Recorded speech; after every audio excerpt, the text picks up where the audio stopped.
주는 기이한 일을 행하시는 하나님이십니다. 성경 통독을 돕는 바이블 가이드입니다. 시편 76편부터 80편을 읽습니다. 인생은 속도가 아니라 방향입니다. 아무리 빠르게 도달했다 하더라도 그릇된 방향으로 나아간다면 그 끝은 불행할 것이기 때문입니다. 그래서 방향을 잘 잡아야 합니다. 사람마다 삶의 목적과 방향을 잡는 각자의 나침반을 가지고 있습니다.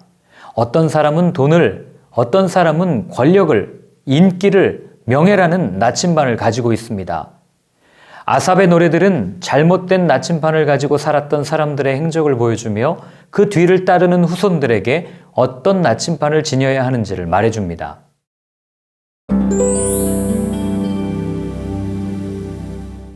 (76편은) 하나님께서 주신 승리에 감사하는 찬양시입니다.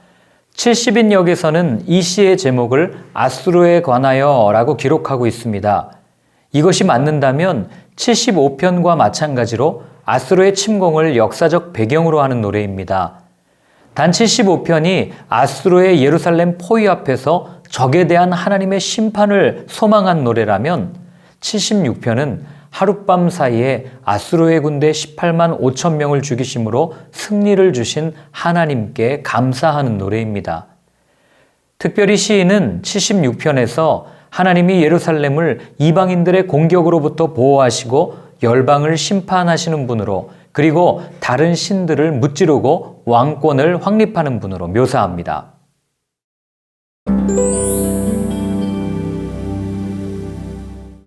(77편은) 탄식으로 시작하여 확신으로 끝납니다.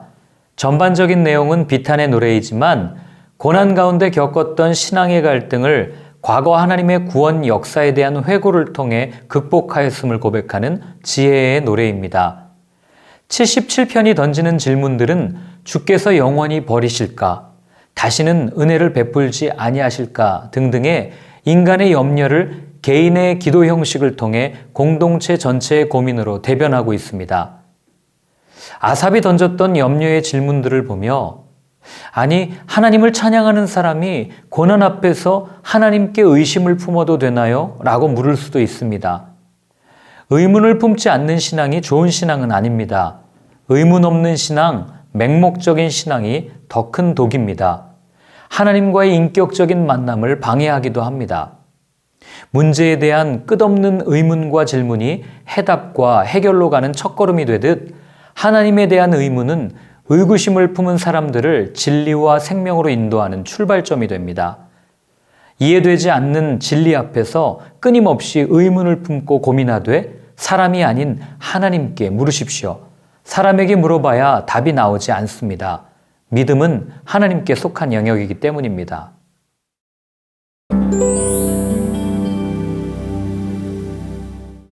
(78편은) 119편 다음으로 긴 노래로 마치 선생님이 학생에게 역사를 가르쳐 주듯이 이스라엘을 향한 주의 도를 이야기 형식으로 전달합니다. 창세기에서부터 지금에 이르기까지 이스라엘의 과거 역사를 회고하는 가운데 선조들의 죄와 재난을 거울 삼아 하나님에 대한 순종을 촉구하는 교훈시입니다.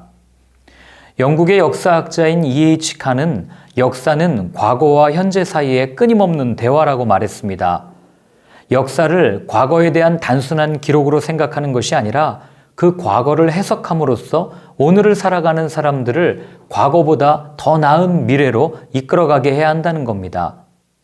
78편은 과거에 하나님께서 행하셨던 구원의 일들을 노래합니다. 심지어 기억하고 싶지 않은 과거의 일들도 노래합니다. 그러면서 아삽은 현실의 어려움에 대한 해결책으로 1절 율법을 들으라, 즉 하나님의 말씀으로 돌아가라고 선포합니다. 시인이 이 노래를 부르는 사람들에게 전하고 싶은 메시지는 하나님의 진노가 아닌 하나님의 승리입니다.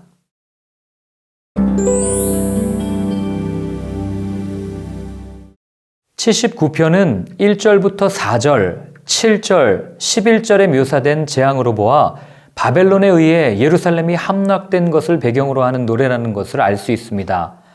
시인은 이스라엘의 멸망이 자신들의 죄악의 결과임을 고백하며 9절에 하나님의 이름의 영광을 위하여 이스라엘을 건지시고 죄를 사해달라고 간구합니다. 어려움 앞에서 자신들의 처지를 정직하게 하나님께 토로하고 이스라엘의 회복을 호소한 것입니다. 성전이 불에 타고 그들의 삶의 터전이 파괴되었습니다. 진작에 하나님을 찾았으면 좋았겠지만 이제라도 찾으니 다행입니다.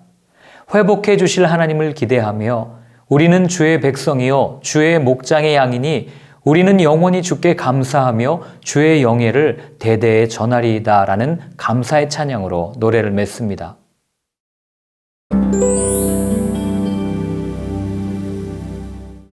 유다, 예루살렘에 대한 언급 없이 1절과 2절에 요셉, 에브라임, 므낫세 등 북이스라엘 지파들만 언급된다는 것과 70인역에서 아수르에 관한이라는 제목이 있는 것으로 보아 80편은 북이스라엘의 멸망 사건이 그 배경이라는 것을 알 수 있습니다. 파괴된 삶의 자리에서 그들이 얼마나 기도했겠습니까? 이제 우리는 어떻게 해야 하냐고 질문하지 않았겠습니까? 80편에서 3절, 7절, 19절에 3번 반복적으로 나오는 표현이 답을 줍니다. 하나님이여 우리를 돌이키시고 주의 얼굴빛을 비추사 우리가 구원을 얻게 하소서. 하나님만이 다시 일으키실 수 있다는 것입니다. 또한 18절 그리하시면 우리가 주에게서 물러가지 아니하오리니 우리를 소생하게 하소서 우리가 주의 이름을 부르리이다 라는 이 말을 들으면 아사벨 씨는 자칫 하나님께서 회복시켜 주시면 주의 이름을 부르겠다는 말로 오해할 수 있습니다. 그러나 아닙니다. 이것은 다시는 떠나지 않겠다는 의지의 표현이지 조건부 신앙을 말하는 것이 아닙니다. 어려운 상황에서도 모든 것을 하실 수 있는 분이 하나님이심을 노래하고 있는 겁니다.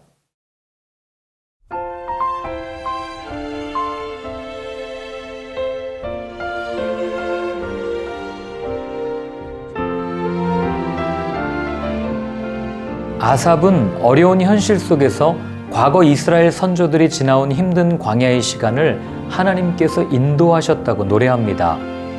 하나님의 말씀이라는 나침반을 가지고 가나안을 향한다고 해서 그들이 늘 최단거리, 빠른 속도로 목적지에 도착한 것은 아닙니다.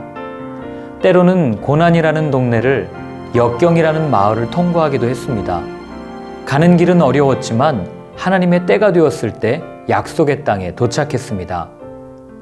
욕심과 편의에 이끌려 우상이라는 나침반으로 잠시 다른 방향으로 간 적도 있었지만 그때마다 하나님께서는 방향을 바꿔주셨습니다. 누구의 인도함을 받느냐에 따라 도착지가 달라집니다. 좋은 인생의 나침반을 가져야 합니다. 그래야 흔들림 없이 목적지에 다다를 수 있습니다. 과연 나는 어떤 나침반을 가지고 있습니까? 오늘 내 시선을 붙들고 있는 것은 무엇이며 내 삶의 동의는 무엇입니까?